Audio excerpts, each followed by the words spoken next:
Hi everyone, welcome back to my channel, where we break down important political topics in an approachable and informative way. Whether you're a political junkie or just someone trying to make sense of it all, you've come to the right place.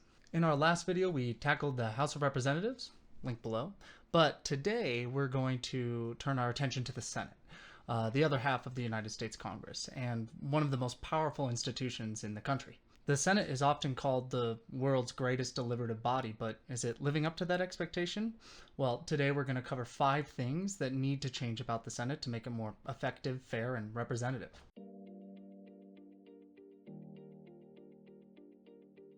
But first, let's start with the basics. What is the Senate, and what does it do, and why does it exist in the first place? The Senate was created in 1787 during the Constitutional Convention as part of the Great Compromise. This was a deal between the larger and smaller states to balance power in Congress. While the House represents states based on population, the Senate gives each state 2 votes, no matter how big or small. The Senate has 100 members, 2 from each state, who serve 6-year terms. It's designed to be a more deliberative body focusing on long-term issues and providing checks on the more fast-paced House of Representatives. The Senate also has unique powers. It approves treaties, confirms presidential appointments, and acts as the jury in impeachment trials. But with such power comes significant responsibility, and that's where some of the biggest issues lie. Let's dive into the top 5 changes that the Senate needs to see, starting with number 5, filibuster reform.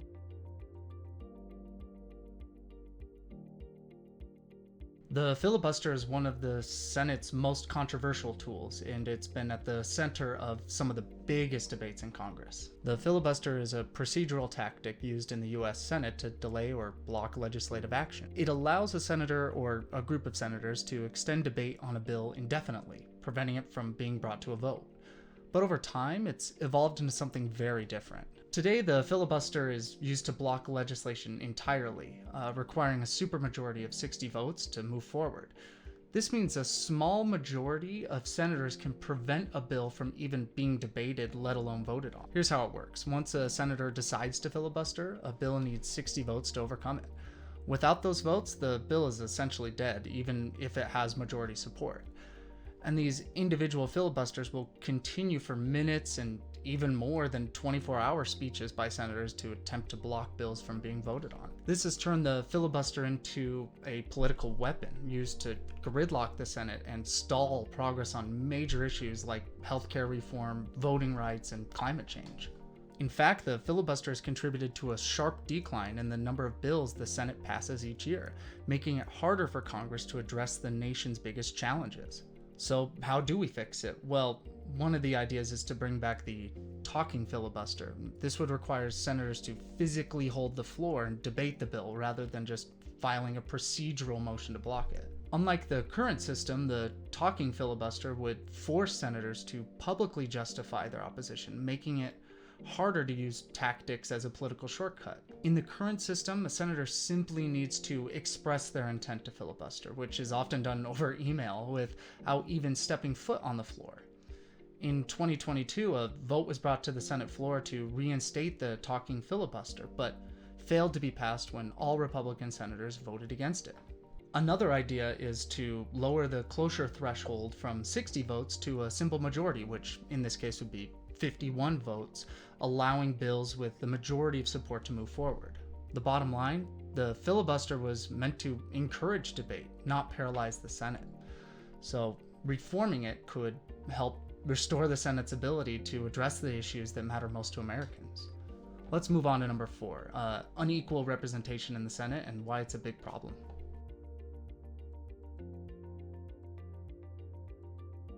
The Senate was designed initially to give every state 2 votes, regardless of population size.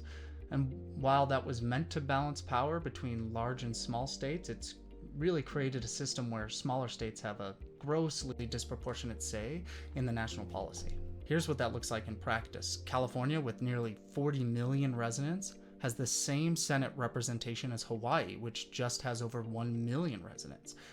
That means a voter in Hawaii has about 40 times more influence in the Senate than a voter in California. This disparity skews decision-making on issues like healthcare, climate policy, and federal spending, often giving smaller states an outsized influence over laws that affect the entire country. This disparity skews decision-making on issues like healthcare, climate policy, and federal spending, often giving smaller states an outsized influence over laws that affect the entire country. The imbalance traces back to the Great Compromise of 1787, also known as the Connecticut Compromise, where smaller states feared being overshadowed by larger ones. So an agreement was made that established the bicameral legislature, where the legislature is divided into two assemblies, giving proportional representation in the House of Representatives and requiring that the Senate to be weighed equally amongst the states. At the time, it made sense, but today this system leaves millions of Americans grossly underrepresented. So what can be done? Well, changing the Senate structure is incredibly difficult because it's enshrined in the Constitution. But there are reforms worth considering. One idea is to expand the Senate by adding additional representatives for larger states. While this would require a constitutional amendment, it could bring the Senate closer to reflecting the nation's population. Another idea is to strengthen the House of Representatives as a counterbalance to the Senate. By increasing the size and the power of the House, we could help offset some of the Senate's disproportionate influence. The bottom line, unequal representation in the Senate distorts democracy.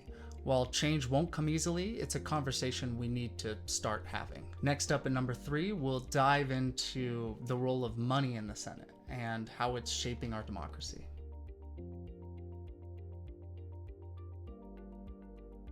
Senate campaigns are some of the most expensive elections in our country. On average, a Senate race costs tens of millions of dollars, with some reaching well over $100 million. This means that candidates often rely on wealthy donors and special interest groups to fund their campaigns, which creates a system where big money can heavily influence policy decisions. Here's how the money breaks down. A large portion comes from individual donations, but political action committees, or PACs, and super PACs account for a significant share as well. The problem is clear. When senators depend on large donations to win elections, they're often more accountable to their donors than to their constituents. Take healthcare policy, for example. Industry groups spend billions lobbying senators to shape legislation in their favor, often at the expense of everyday Americans. So, what's the solution? One idea is public funding for Senate campaigns. This would give candidates a set amount of funding, reducing their reliance on private donors and leveling the playing field for grassroots campaigns. Comprehensive public funding systems have been in place in Arizona and Maine since 2000. In Maine, about 3/4 of state legislators have participated in public funding program to finance their campaigns. In Arizona, a majority of the state house, as well as the Republican and Democratic candidates for governor, ran publicly funded campaigns in the year 2006. Another idea is to enforce stricter limits on donations and increasing transparency around who's funding campaigns. This would help voters see who's influencing their senators. Bottom line, money should never outweigh the voices of the American people. Reforming how Senate campaigns are funded is a critical step towards restoring the trust that Americans have in our democracy. Coming up at number 2, we'll talk about how the lack of term limits in the Senate is affecting our government.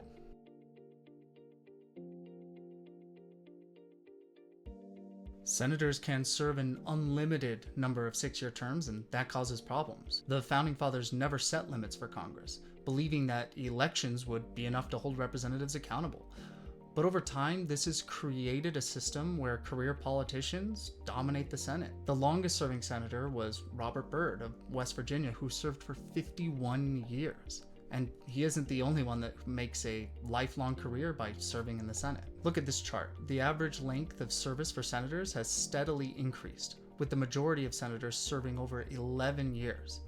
While experience can be valuable, it can also lead to stagnation and disconnect from voters. This system incentivizes keeping power over addressing long-term challenges. It also makes it harder for fresh perspectives and new ideas to make it into the Senate. For example, issues like climate change, infrastructure, and healthcare reform often get delayed because long-serving senators are more focused on short-term political gains than long-term solutions. Introducing term limits could encourage turnover and bring in new voices that better reflect the changing needs of the American people. One proposal is to limit senators to 2 6-year terms. This would provide enough time for meaningful contributions while ensuring that regular turnover is happening in our leadership. The benefits include increased accountability to voters with fresh perspectives, and perhaps most importantly, it would reduce the influence that comes with enshrined political power. Some critics argue that limits could reduce expertise in the Senate. But it's worth noting that most senators already have extensive political or professional experience before ever even being elected into the Senate. The bottom line, term limits in the Senate would make it more dynamic, more accountable, and more responsive to the people it serves. Now let's move on to number 1, partisan gridlock.